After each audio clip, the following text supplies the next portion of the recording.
today I've had a really hard time getting around to making an update, and this little gremlin is one of the reasons why. But just wanted to check in and give you guys a quick rundown of what's gone on over the past week or so, and how you can continue to help, and also to say thank you for all of you who have already helped. I was in the hospital. It's taken a little bit of figuring out as to why the situation happened. It is kind of a TMI situation, and people were very quick to blame it on opioids, but I know my body best. And I also know medical gaslighting, unfortunately, far too well. So, Rue, yeah, she's pissed. It's okay, Rue. It's all right, Rue. She's like, who are you talking to? But anyway, all of this to say that as someone who is more medically complex in reality than on paper, because doctors don't freaking listen, I've made a lot of headway this week. And today was the first day that, as I'm here getting ready to climb into bed, Ranger's here somewhere too, there he is. As I'm getting ready to climb into bed, this is the first day I caught myself saying, this was a good day. And it was a good day. So thank you again for being on this journey with me, being here for me. I could not have done this without you. And I have to do the other side. It's inevitable. I have hypermobile situations going on, but the root of all of this hip surgery stuff is that I have dysplasia. If you're not familiar with dysplasia, German Shepherds are commonly known for it. But it does happen in humans, and it's when the socket of your hip is not adequate for the bone of your femur or the upper part of your leg. So I'll add some stuff here because I think, me going through this is one thing, but I'm not doing this for sympathy. I'm not doing this for attention. I'm doing this to regain my quality of life because my entire life I've been in pain. And for a really long time, nobody believed me. But I believe in myself, and I'm going to keep pressing forward.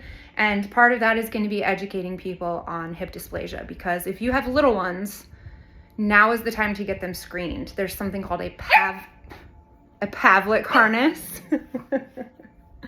There's something called a Pavlik harness that is usually used in infancy to try and correct dysplasia. And then there's a surgery called a PAO, a periacetabular osteotomy. A bit of a mouthful. So PAO is typically performed before the age of 20. So that's why for the past 6 years, I've been running around from surgeon to surgeon to surgeon all over the DMV region. I even went to the Children's Hospital at one point and to the shock trauma hospital in Baltimore. Over and over, I was told that I was too young for a total hip replacement and I was too old for a PAO.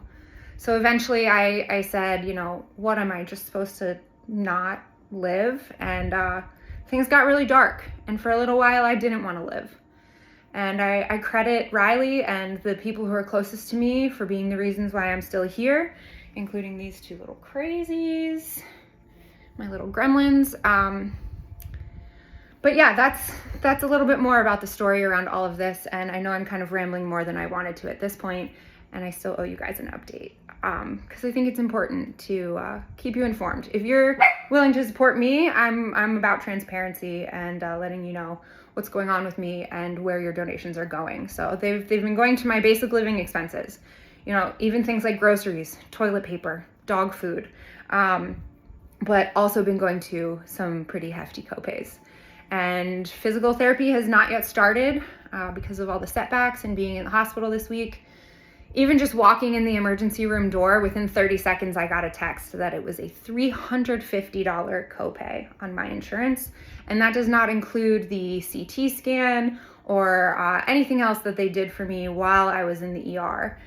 So that bill is still coming. I'm planning on submitting for financial assistance through the hospital, but it would be nice to make sure I've still got some cash flow to get me through until the end of September, when hopefully I'll be back to work. Still unsure about that, especially given the nature of the work that I do as a cafeteria manager. I'm on my feet. I'm in a kitchen. I'm sitting at a computer for a little while, and then I'm standing at a register feeding hundreds of kids a day. And I love the work that I do, but I'm still not sure if I'm going to be able to go back to doing that. Oh, that's nice. She's ready for some snuggles. So I'm going to go, and I'll give you guys a bit more of an update so that you know how you can help, even if it's just sharing this. Listen, I get it. The world is falling apart and times are tough, and we live in the DC area. A lot of people have lost their jobs recently. I don't expect you guys to contribute financially. I've been blown away by the people who have, but if you're not able to do so, even just sharing the link out to your network would really mean a lot to me, and it'll help pick up traction. And maybe there's somebody out there who's been in a situation like mine and who's able to help. So please share this. If you see posts about it, just double tap the screen, right? Like, don't be a weirdo lurking. I'm sorry to say it, but like, social media is meant to connect us and form communities, not to just be watching. So it's not a TV show. I'm here to connect. I miss you guys. I cannot wait to get back on my feet a little bit better so that I can see you and hug you and thank you in person. Thank you so much. I'll talk to you soon.